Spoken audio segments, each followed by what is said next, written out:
Every Woman is Vietnam. The Art of Le Faux.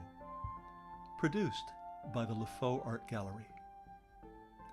The elegant woman at the center of Le Faux's La Famille has her hands full.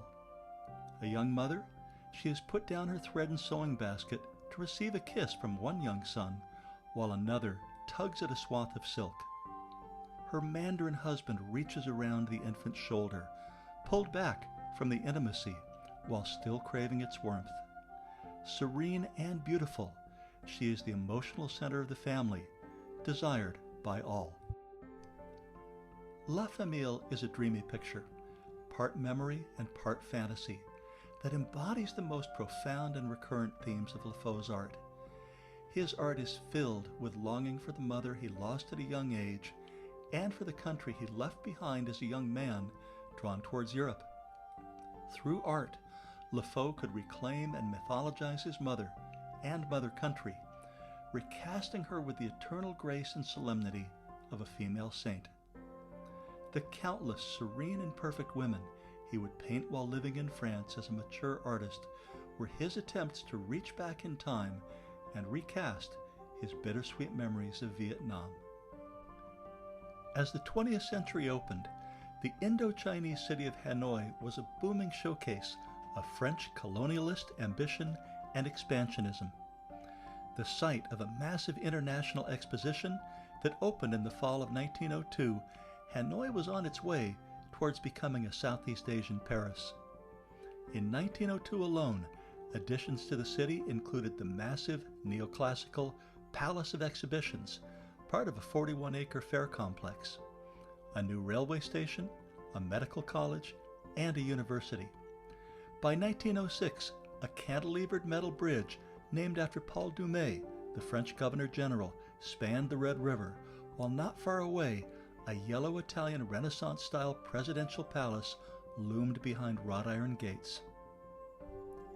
On Hanoi's wide boulevards, one might see horse-drawn carriages and human-carried palanquins, passing cassocked French missionaries, glaring at silk-clad courtesans. It was a city where modern European religion and culture was being imposed on an ambivalent population that both admired and resented its European overlords. European-style modernity, imposed by the French as an antidote to what they viewed as Indo-Chinese backwardness, was the order of the day. Imposing this new culture required considerable force, often accompanied by government-sanctioned brutality. Ho Chi Minh, the revolutionary politician who became North Vietnam's first prime minister in 1945, once observed that while the French he met in France were good, the French colonials in Indochina were cruel and inhumane.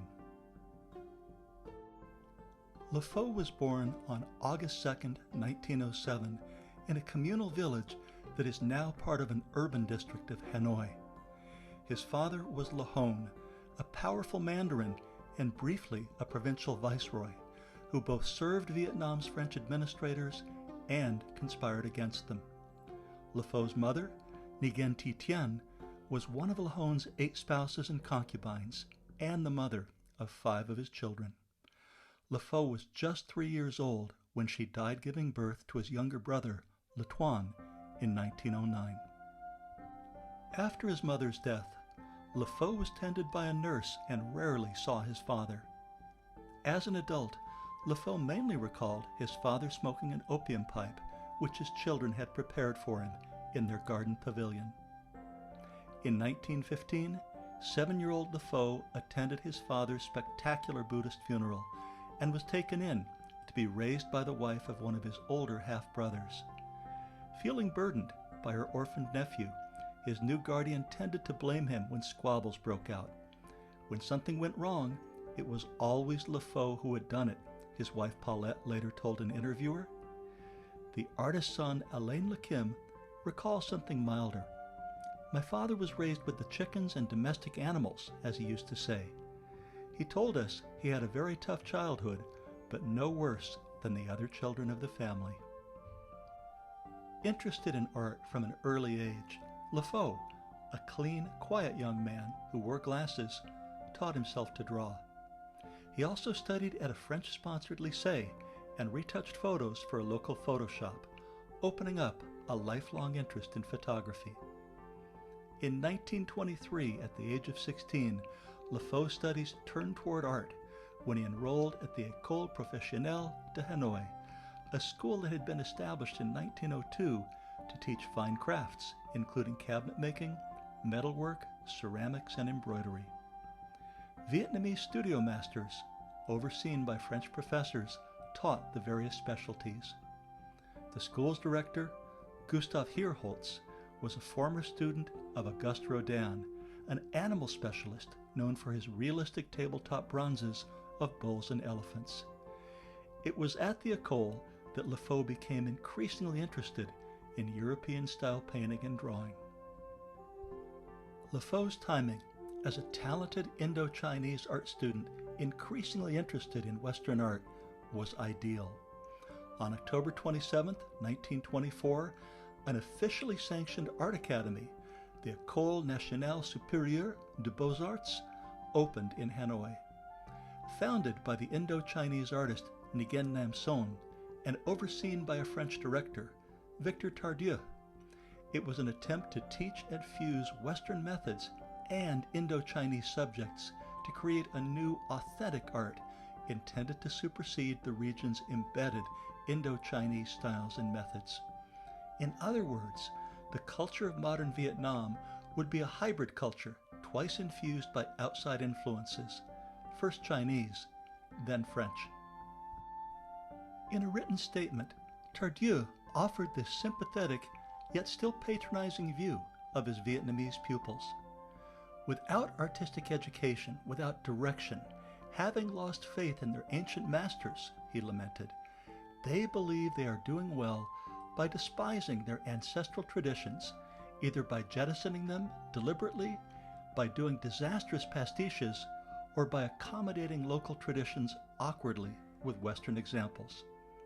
Ought we not to stop these pitiable, misguided ways of an excellently gifted race for whom we are in a certain way responsible?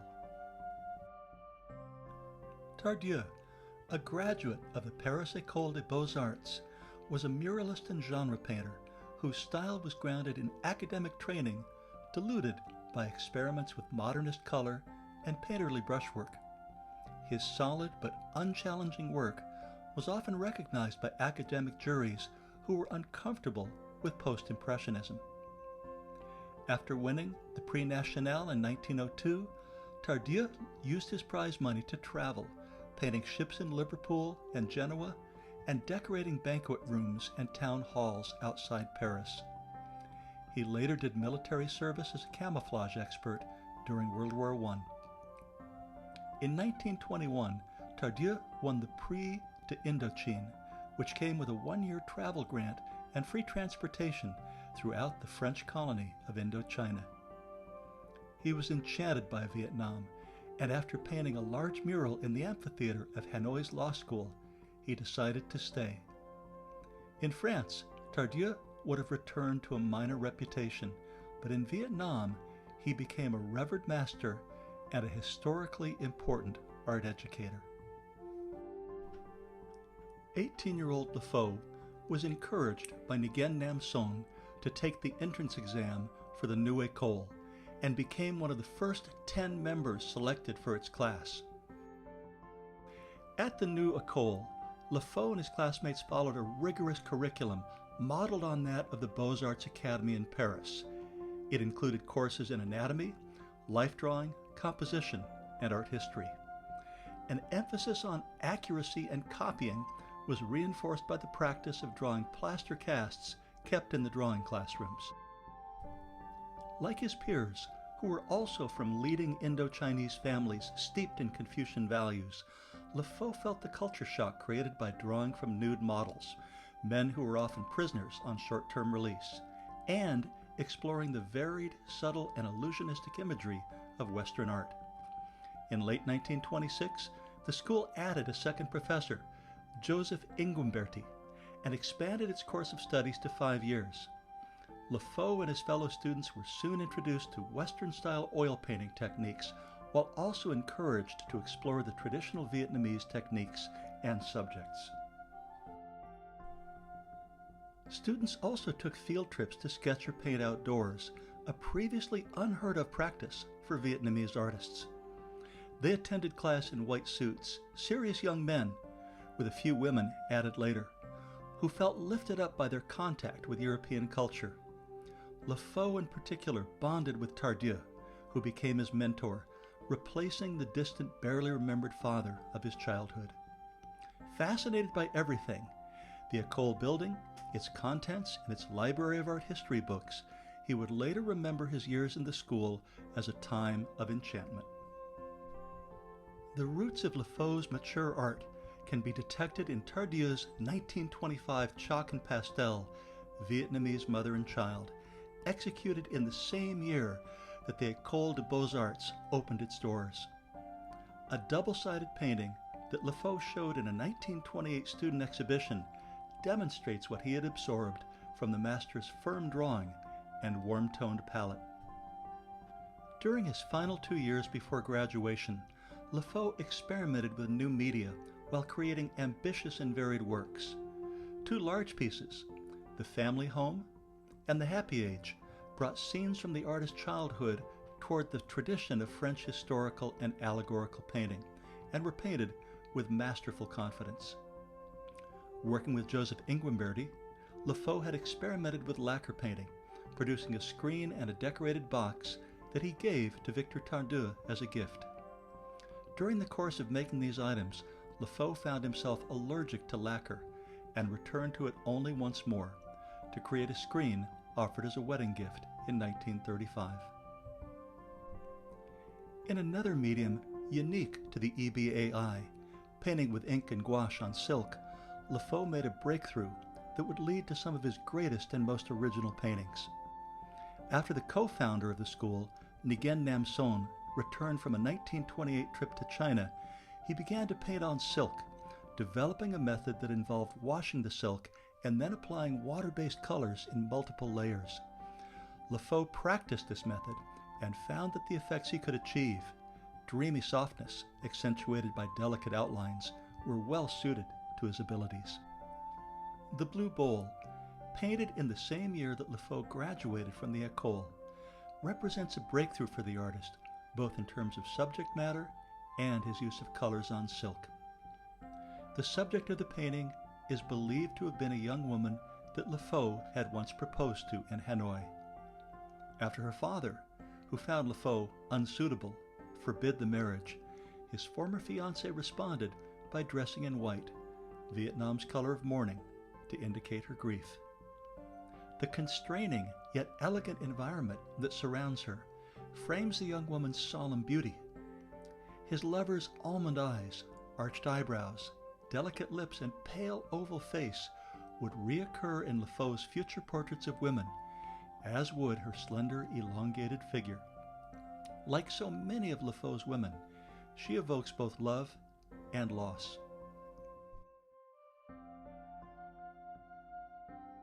In early 1931, Victor Tardieu asked Lefaux to serve as assistant director to an Indo-Chinese exhibit at the upcoming International Colonial Exposition in Paris. Designed to showcase France's colonial empire, the exposition consisted of grandly scaled architectural reproductions of buildings from Asia and Africa that showcased colonial arts and cultural events presented by natives of French colonies. Lefaux worked in the exposition's most spectacular building, a faux Cambodian temple called the Angkor Wat Pavilion that would house displays of Indo-Chinese art and culture. An entire floor was to be dedicated to the artworks of the students of the École des Beaux-Arts d'Indochine and French painters in Indochina. Lefaux and Tardieu selected 40 paintings, 14 sculptures, and an assortment of decorative arts to represent the school.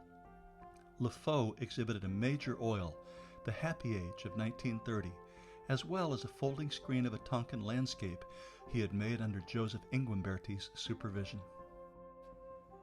In a report presented after the close of the exhibition, Victor Tardieu praised Lefaux's performance. He worked with the most complete devotion on our installation and did not leave our stand during the entire exhibition. It was he who proceeded with the placement of the paintings, with the polishing of the statues. For me, he was the most precious collaborator for the installation, just as he was one of the most brilliant students produced by the school. Lefau's first exposure to France and the treasures of its museums was transformative. Upon his return to Hanoi at the end of 1931, Lefau painted a reclining nude, something that art historian Jean-François Hubert believes was inconceivable and taboo to the Confucian mindset of the times in Vietnam. Using a Caucasian model, since no proper Vietnamese woman would have posed, Lefau created a figure that is exposed yet modest as she covers her breasts. Even with its muted eroticism, the canvas was a revolutionary act for Lefau, who had broken a Vietnamese taboo and declared himself French in his taste and outlook. Even so, he signed his work with a Chinese seal and characters. By 1932, Lefau had returned to France on a scholarship to study at the school that had educated Victor Tardieu, l'École des Beaux-Arts de Paris. He frequented the collections of the Louvre Museum, which held paintings already familiar to him through books, but was less than satisfied with the teaching at the Academy. According to the critic Waldemar George, Lefau's greatest artistic revelations came while traveling. It was in visiting the museums of Florence and on going on pilgrimage to Bruges after a halt at Cologne that Lefau seems to have regained mastery of himself. It was before the masterpieces of Fouquet and the Master of Moulin, which he had admired both in Paris and in the provinces, of Sandro Botticelli and Ghirlandaio, of Memling and Stefan Lochner, that he realized what was the Milky Way for him. He recognized indeed that the French and Italian, Flemish and Germanic primitives are the distant brothers of those painters of old China. After a trip to Egypt, Lefau was called back to Vietnam in 1933 to take a teaching position at the EBAI. During his 4 years teaching there, he used Hanoi as a base for travels in Asia. During a 1934 trip to Peking, he visited the Palace Museum and private collections, broadening his artistic education. The following year, he visited Hue, the imperial capital of Vietnam, where he had the honor of painting the Emperor Bao Dai and his wife. The impact of Italian art in particular had begun to influence his work, fusing with knowledge gleaned from his study of ancient Chinese scrolls. In 1935, he painted a Nativity and a Pietà on silk, both depicting Christian holy figures endowed with Asian features and elongated limbs. Lefau at this point was a very unique artist, one who was truly suspended between two cultures and their traditions. Lefau returned to Paris in the summer of 1937, just missing the massive public funeral held in Hanoi for Victor Tardieu. He came to Paris to serve as the artistic director for an exhibition of Indo-Chinese modern art to be held at the 1937 World's Fair. Exposed to more great art, including Picasso's Guernica, which was on view at the Spanish Pavilion, Lefau made the decision to remain in France, where he felt at home. His 1938 solo show in Paris featured a number of recent paintings on mounted silk. Lefau's painting, Le Concert, shows that even as the war loomed, Lefau was devoting himself to depicting peaceful, feminine subjects remote from the world's pressures and problems. Lefau's masterful use of thinly brushed outlines on an absorbent silk ground gave the work a sensory link to Asian culture. The transparency of the figure's gown, which exposes her breasts, hints at a sensuality gleaned from French art. By 1938, Lefau had a champion, the influential critic Waldemar George, who had arranged for his first Paris exhibition. George saw moral calm and ideal peace in the young artist's compositions. A highly independent thinker, George had once flirted with fascism, advocating for a single charismatic leader empowered by the spiritual and aesthetic values of Catholicism and the classical past. But he later changed his mind after observing some of Mussolini's actions. An advocate of national art, eventually George boosted the careers of a number of immigrant artists. He wrote in 1931 that French art welcomes and assimilates all those who adapt to its mode of feeling. He was attracted to the way that Lefau could imbue his figures with both Confucian dignity and Madonna-like piety. In 1939, Lefau volunteered to serve in the French army, but was soon discharged a year later after the French surrendered to Germany in June of 1940. Lefau soon moved to Nice on the southern coast of France, where Valdemar George, who was Jewish, and several of Lefau's Vietnamese artist friends had taken refuge. Nice was a demilitarized zone under Italian control, where thousands of French Jews found safety until German troops invaded in September of 1943. Lefau continued painting in Nice and was sustained by art dealers who found ways to exhibit and sell art outside of Nazi-occupied Paris.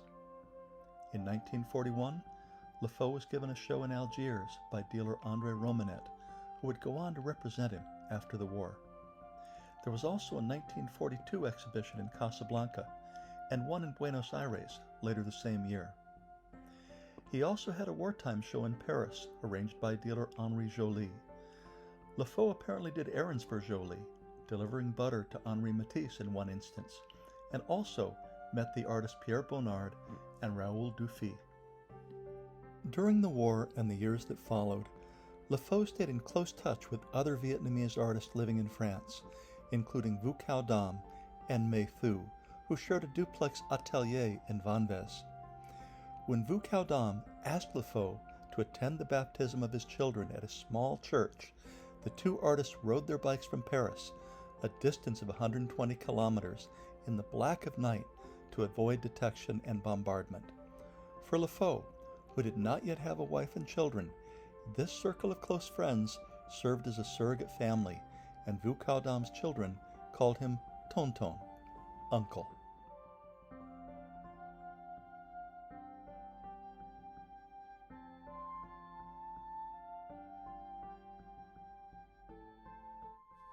After enduring the privations and pressures of the German occupation, Lefau settled in Paris in 1945, where he celebrated by exhibiting with Vu Cao Dam and Mei Thu at the Galerie Rue Henschel. In 1947, Lefau met and married Paulette Vaux, the niece of a noted photographer. The couple, who went on to have two sons, Alain and Pierre, quickly settled into a harmonious marriage that would last for over 5 decades. Lefau's art had opened up during the war towards a less classical mode of expression, influenced by post-impressionism. Although still painted on silk, his 1947 Reverie presents a reclining figure whose modeled features and expressively brushed surroundings demonstrate the artist's progress towards a less rigid style. Reverie also offers a sense of the model's inwardness, a new element in Lefau's approach to his female subjects. Encouraged by his dealer Romanet to use brighter colors and to paint with oil on canvas, Lefau continued to paint Vietnamese figures, but moved gradually towards a palette of complementary hues that was distinctively French. Along with his EBAI classmates, Vu Cao Dam, who had taken up painting during the war while metal was not available for casting sculpture, and Mei Thu, Lefau was considered a leading figure of the Paris-based Vietnamese school whose art was increasingly sought after by post-war collectors. Lefau's art took on a new tone during the 1950s, partly due to the advice of his dealer André Romanet, who urged him to paint with oil on canvas as well as on silk. Although Lefau took this advice, painting only occasionally on silk into the 1960s, collectors would later covet the earlier silk paintings from the Romanet period. The oil paintings on canvas that were shown for the opening of Romanet's new Paris gallery in 1956 were from Lefau's second period, which art historian Corinne de la Menonville describes as giving women as subject matter a central position, while rejoicing in a more alert and rhythmical brushstroke. Warm pastel colors, including yellows, oranges, and yellow-greens, set off by touches of complementary hues, created a new palette that connected it to both Asian and French influences. Le Faux was also beginning to paint flowers, both as bouquets and as part of lush gardens that surrounded his figures, reinforcing the Edenic feeling of his art. After the Le Faux acquired a country home in Normandy, Paulette cultivated a flower garden that provided fresh bouquets for her husband to paint. Through the magic of his brushes, Le Faux was able to create an air of enchantment, as Waldemar George describes in a 1970 catalog essay. George wrote that, quote, Le Faux's flower paintings spontaneously transform the most commonplace dwelling into a house of enchantment. In some cases, these flowers taken from nature give place to flowers sprung from some astral dream. One thinks of the fabulous plants of Redon, unquote. After signing on with the Wally Findlay Gallery in 1964, Le Faux moved into the most productive period of his career. His favorite subjects, women, children, flowers, and gardens, were shaped into seemingly endless variations. From early religious art, Le Faux had gained an understanding of the way that paintings could express both paradise and purity in universal terms, and his canvases embodied a kind of paradoxical state. They show both the innocent view of a child and the sophisticated taste of an adult man. Le Faux was an artist suspended between two worlds, who remained Vietnamese in his habits, but deeply French in his aesthetics. He loved chatting with his close friends in Vietnamese, but spoke French when discussing art. Because he did not speak English, his wife Paulette, who did, accompanied him to his American openings to serve as translator. The popularity of his work, exhibited in New York, Chicago, and Los Angeles, established Le Faux's reputation in the United States and brought him prosperity. Although Le Faux stayed in touch with friends and relatives in Vietnam, he was generally quiet about the political events that unfolded during the 20 years of conflict between 1955 and 1975 that forever changed his homeland. My father did not want to be involved in political discussions about the situation in Vietnam, recalls his son Alain. One piece of wisdom that he sometimes offered to his family was this: keep silent and don't say anything. In his temperament, Le Faux was very much like the French painters Matisse and Bonnard, both of whom were represented by photos hung on the wall of his studio. In both art and life, Le Faux strove for quiet and harmony. His son Alain, who grew up observing his father's studio and work habits, offers these memories of Le Faux's activities and inclinations. My father was very affectionate with my brother and I. He was not very talkative and rather quiet. He had a very stable life for an artist and kept a regular schedule, working every day in his studio just after breakfast. He came out for lunchtime with us and then went back to work until around dinner time at about 7:30 or 8. I remember very well seeing him cleaning his brushes in the kitchen sink every morning. He was a hard worker, but since he worked at home, we saw him a lot. I spent time in his studio. The door was always open for us, but we understood that he shouldn't be distracted from his work, and we were usually very quiet. I did watch him paint, and I remember well seeing him standing up from his stool, moving back and tilting his head on the side to better see compositions. My father was indeed an elegant man. When he was young, he was very much into fashion, having his suits made to measure especially for him in Paris. He took the time to drive us around when it was holiday. We went to visit old churches and museums. We drove to Italy to see the frescoes and paintings at Toscana and in Venice. We spent a lot of time going to exhibitions and often went to the Foundation Mott in St. Paul-de-Vence in the south of France. My father was very familiar with modern art, and he took us with my mother to many modern exhibitions. In 1991, at the age of 84, Le Faux suffered serious injuries when he was struck by a motorcycle near his Paris home. He was released from the hospital, where his wife and sons visited every day, 5 months later after 2 surgeries, and again returned to his studio. A few years later, He told a friend that even though he had lived in France for more than 50 years, his soul was still in Vietnam. After donating 20 paintings to the National Museum of Fine Arts in Hanoi, he died in December of 2001 at the age of 94.